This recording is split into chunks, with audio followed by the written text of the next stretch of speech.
JEE advance series का ये question आपके ट्रिग्नोमेट्री की स्किल्स और आपके क्वाड्रेटिक स्किल को चेक करेगा। आइए इस क्वेश्चन को तोड़ते हैं। इस क्वेश्चन में हमारे पास एक इक्वेशन है 12 sin x plus 5 cos x जो कि एक क्वाड्रेटिक के बराबर है। हमें least positive value of x by y के बारे में बात करनी है, विच is nothing but 1 by a cot inverse b by c। हमें a b बाई c के बारे में बात करनी है और x y क्या है इसके सॉल्यूशन है। इस तरह के क्वेश्चन जहां पे दो वेरिएबल इन्वॉल्व हो हमेशा रेंज के तरीके से सोचने की कोशिश करो। जैसे 12 sin x plus 5 cos x ये a sin x plus b cos x का फॉर्मेट है। तो a sin x plus b cos x की maximum value root over a square plus b square होती है, minimum value minus of root over a square plus b square है। यहाँ पे a की वैल्यू 12 है और b की वैल्यू 5 है, तो ये क्वांटिटी आपकी -13 से 13 के बीच में वेरी करेगी। अब इस क्वाड्रेटिक को देखते हैं। ये क्वाड्रेटिक आपका अपवर्ड ओपनिंग है। अगर आपका अपवर्ड ओपनिंग है तो इसकी मैक्सिमम वैल्यू कितनी होगी, सॉरी मिनिमम वैल्यू। इसकी मिनिमम वैल्यू कितनी होगी भाई, इसकी मिनिमम वैल्यू होगी आपकी -d/4a।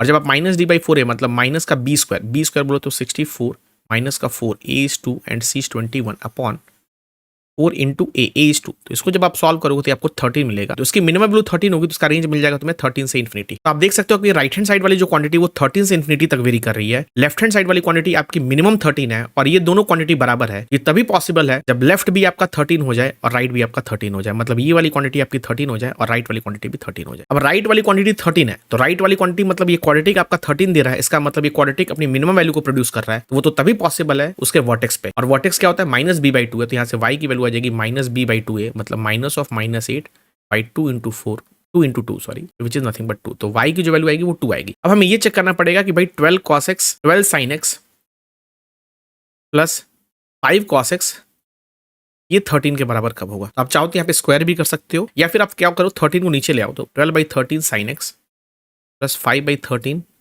cos x is equal to 1 बनेगा। लेट्स से मैंने इसको कुछ देर के लिए cos अल्फा ले लिया तो ये क्वांटिटी अपने आप आपकी sin अल्फा बन जाएगी।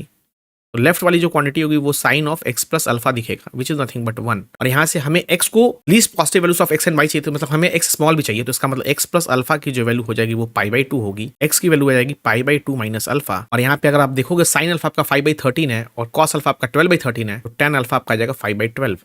और यहाँ से अगर tan अल्फा आपका 5/12 और अल्फा की वैल्यू हो जाएगी तब की tan इनवर्स ऑफ 5/12। यहाँ से x की वैल्यू हो जाएगी π/2 minus alpha which is nothing but cot inverse of 5/12। हमें तो x बाई वाई के बारे में बात करें, तो अगर मैं x बाई वाई के बारे में बात करूंगा तो x आपका आ गया कॉट इनवर्स 5/12 और आपने y कितना निकाल रखा था भाई, y आपने निकाल रखा था 2, तो ये 2 आ गया। तो यहाँ से मुझे मिलेगा 1/2 इंटू कॉट इनवर्स ऑफ 5/12। यहाँ से अगर आप कंपेयर करोगे तो a की वैल्यू तो 2 मिलेगी, b की वैल्यू आपको 5 मिलेगी और c की वैल्यू आपको 12 मिल जाएगी। हमें क्या निकालना था ab/c। ab बोले तो 10/12 विच इज नथिंग बट 0.3। इस क्वेश्चन का जो करेक्ट आंसर है वो 0.3 है। आई होप आपको मजा आएगा इस तरह के क्वेश्चन को सॉल्व करने में। कमेंट करके जरूर बताइएगा। Thank you and bye.